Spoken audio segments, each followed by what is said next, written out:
हमारे प्रदेश में भी नुकसान हुआ है, और ख़ासकर हमारा जो ज़िला शिमला है वहाँ बहुत ज़्यादा नुकसान हुआ है। और मेरा जो चुनाव क्षेत्र है, क्योंकि काफ़ी दिनों से मैं वहाँ दौरे पे हूँ, और मैं जो भी प्रभावित क्षेत्र है वहाँ स्वयं गया हूँ, और मैंने जाकर देखा है कि बहुत ज़्यादा लोगों का नुकसान हुआ है।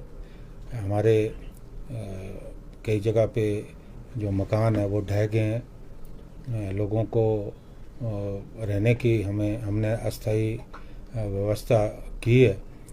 कुछ लोग ऐसे भवन हैं जो असुरक्षित डिक्लेयर हुए हैं, और वो लोग जो है अपने रिश्तेदारों के घरों में ठहरने के लिए मजबूर हैं। और हमारे जो सेब के बगीचे हैं वो कई जगह पर जो है बिल्कुल नष्ट हो गए हैं। तो बहुत बुरी स्थिति है। और जो हमारे बागवान हैं वो बहुत ज़्यादा परेशान है, और जो हमारे सड़कें हैं वो भी अच्छे हालात में नहीं है। जो छोटे छोटे रोड हैं वो वॉश आउट हो गए। तो मैंने एक दिन नारकंडा में जो हमारे पंचायत के प्रतिनिधि हैं और हमारे जो ऑफिसर्स हैं उनकी बैठक की, और पिछले कल हमने ठेयोग में जो हमारे पंचायतों के प्रतिनिधि हैं और हमारे जो ऑफिसर्स हैं उनकी हमने बैठक की। बीच में श्री जगत सिंह नेगी जी और रोहित ठाकुर जी भी आए थे। उन्होंने भी मेरे क्षेत्र का 4-5 पंचायतों का दौरा किया। उन्होंने भी परिस्थिति देखी, बहुत विकट है, और मुझे लगता है कि बहुत ज़्यादा हमारा नुकसान हुआ है। हमने अधिकारियों को निर्देश दिए हैं कि जितनी जल्दी हो सके मार्ग खोलें। मार्ग खुल भी रहे हैं, लेकिन क्योंकि लगातार बरसात हो रही है, कई बार होता है कि रास्ता खुलता है फिर से रास्ता जो है बंद हो जाता है। जो प्रभावित परिवार है उनको भी सरकार की तरफ से जो उचित मुआवजा है वो दिया जा रहा है। और हमारा जो रेवेन्यू डिपार्टमेंट है वो पूरी रिपोर्ट इकट्ठी कर रहा है, और जो भी नुकसान हुआ है वो नुकसान की रिपोर्ट जो है सरकार को भेजेंगे। और हमें पूरी आशा है कि प्रदेश सरकार जो है जो भी प्रभावित हमारे किसान और बागवान हैं उनकी जो है मदद करेगी। आज मैं महामहिम राज्यपाल महोदय जी से भी मिला, और उनको भी मैंने जो हमारे क्षेत्र में नुकसान हुआ है मैंने उनको जानकारी दी, और उनसे भी मैंने अपील की कि वो अपने प्रभाव का इस्तेमाल करें और जो केंद्र सरकार है उनसे बात करें, ताकि हिमाचल के लिए जो है ज़्यादा से ज़्यादा राहत मिल सके। उन्होंने मुझे कहा कि वो ये मामला पूरा उनके संज्ञान में, उन्होंने केंद्र में बात की है, वो और भी केंद्र से बात करेंगे। और अभी कुछ अगस्त के पहले सप्ताह में नितिन गडकरी जी भी यहाँ आने वाले हैं। वो भी यहाँ देखेंगे नुकसान कितना हुआ है। और मुझे लगता है कि केंद्र सरकार को भी दिल खोलकर हिमाचल की इस आपदा में जो है मदद करनी चाहिए। और मुझे पूरा विश्वास है कि जो हमारी प्रदेश सरकार है वो भी बराबर केंद्र सरकार को रिपोर्ट भेजी है। और अभी पिछले दिनों केंद्र की भी यहाँ टीम आई थी, और अभी लोगों के आंसू पहुँचने की ज़रूरत है। कल आपने ठेगोत्सव को लेकर भी बैठक की है, किस तरह का इस बार उत्सव रहेगा? कल हमारी बैठक हुई। हमारे जो अधिकारी थे और हमारे जो नगर परिषद के तमाम हमारे जो पार्षद हैं, हमारे जो वहाँ नगर परिषद के अध्यक्ष उपाध्यक्ष सभी लोग मौजूद थे। इस बार हमने निर्णय लिया है कि पहले 2 दिन का उत्सव होता था, इस बार हमने निर्णय लिया है कि क्योंकि ये उत्सव बहुत लोकप्रिय है, तो इस बार हमने निर्णय लिया है कि ये उत्सव हम 3 दिन तक चलाएंगे। इसके अलावा आपने पंचायत प्रतिनिधियों की शिकायतें भी सुनी हैं, पानी की समस्या बहुत ज़्यादा आ रही है, उसको किस तरह से निपटारा उसका किया जाए? ये बात ठीक है, क्योंकि हमारे जो बहुत सारे जो सोर्सेज हैं वो वॉश आउट हो गए, और हमारे क्योंकि भूस्खलन के कारण हमारे जो पाइप्स हैं कई जगह जो गांवों को जहाँ से पेयजल व्यवस्था सप्लाई होती है वो टूट गए हैं पाइप। तो हमने अधिकारियों को निर्देश दिए हैं कि आप जो है तुरंत निवारण करें, और जहाँ ज़रूरत पड़े वहाँ आप जो है टेम्परेरी तौर पे भी लोगों को कनेक्शन दें। अब जो हमारे पंप हैं वो काम नहीं कर रहे हैं, क्योंकि पंप में जो है गाद भर रही है, तो पंप कई जगह पे काम नहीं कर रहे हैं, और कई बार ये होता है कि रिपेयर होती है फिर से भूस्खलन हो जाता है, या पानी में इतनी ज़्यादा मात्रा में मिट्टी आ जाती है कि पंपिंग नहीं हो पाती। समस्या तो बहुत है, लेकिन हमारे जो अधिकारी हैं वो पूरे सक्रिय हैं, फील्ड में सक्रिय हैं। तो मैंने पूरा सभी पंचायत प्रतिनिधियों से दोनों जगह पे मैंने फीडबैक लिया, और मौके पे भी हमने निर्देश दिए, और अधिकारी हमारे जो हैं पूरे सक्रिय हैं। विपक्ष जो है सर आपदा को लेकर कह रहा है कि सरकार की तरफ से राजनीति जो है इसको लेकर की जा रही है। मुझे ये लगता है कि ये समय जो है राजनीति का नहीं, किसी को भी राजनीति नहीं करनी चाहिए, क्योंकि एक बहुत बड़ी आपदा है। चाहे पक्ष के लोग हों चाहे विपक्ष के लोग हों, हमें जो है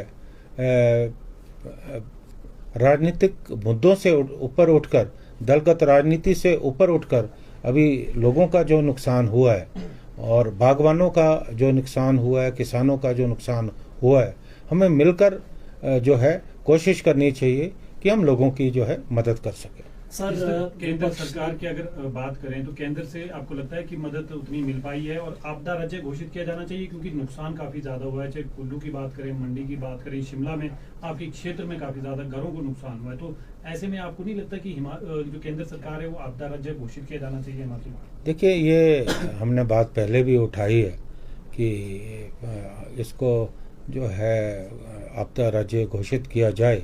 अब ये निर्णय केंद्र सरकार को लेना है, और मुझे लगता है कि वो अगर घोषित करते हैं तो उसका निश्चित तौर पे हमारे हिमाचल के लोगों को फ़ायदा होगा, और ज़्यादा से ज़्यादा जो मदद है वो केंद्र हिमाचल को जो है देगा। सर, विपक्ष लगातार ये कह रहा है कि संगठन में हो या फिर अधिकारियों के साथ सरकार का बिल्कुल तालमेल नहीं है, और अब तो आपकी जो अध्यक्षा है प्रतिभा सिंह, उन्होंने भी दिल्ली में ये कहा है कि सरकार और संगठन में समन्वय की थोड़ी कमी है। तो आपको क्या लगता है सर? देखिए, मुझे लगता है कि मैं तो पार्टी का लंबे समय तक मैं पार्टी का अध्यक्ष भी रहा हूँ, और अभी भी पार्टी का राष्ट्रीय प्रवक्ता हूँ, संगठन का व्यक्ति हूँ।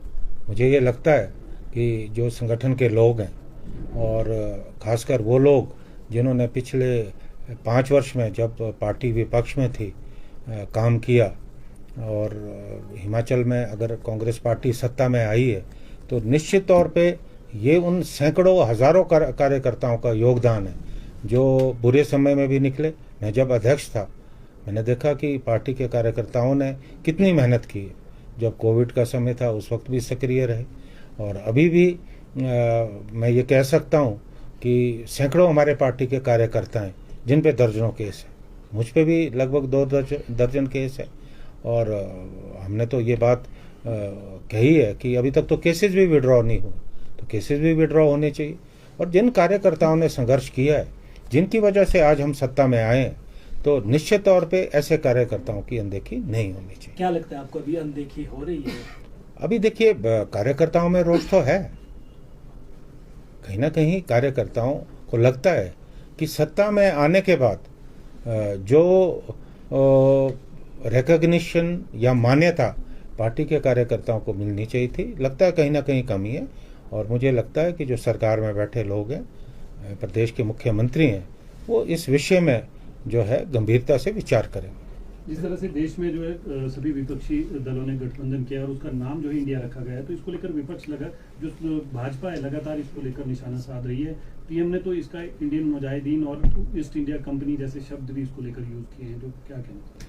मुझे लगता है कि हमारे जो दिल्ली में सत्ता में बैठे लोग हैं वो बड़ी संकीर्ण मानसिकता से बात कर रहे हैं।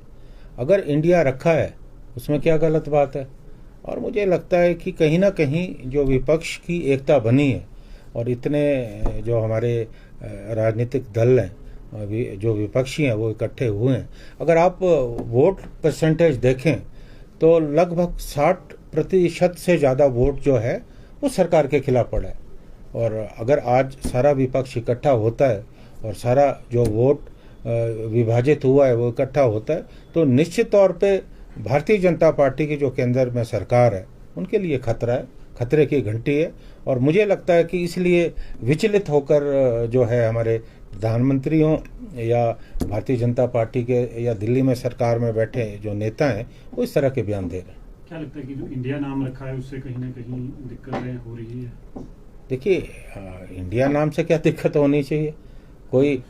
कोई नाम ऐसा तो नहीं रखा जिससे कोई विदेशीपन की बू आती है। इंडिया सबका है, हमारा है, उनका भी है, तो उसमें क्या है? लेकिन मुझे लगता है कि मुद्दों की कमी है, क्योंकि और तो कहने को कुछ नहीं है। अब आपको नाम पे भी आपत्ति है। अगर आपने एनडीए रखा है तो उसमें तो किसी को आपत्ति नहीं है। हमारा पहले यूपीए था, उस वक्त तो आपको आपत्ति नहीं है। अब आप इंडिया अगर रखा है तो उसमें किसको क्या आपत्ति हो सकती है?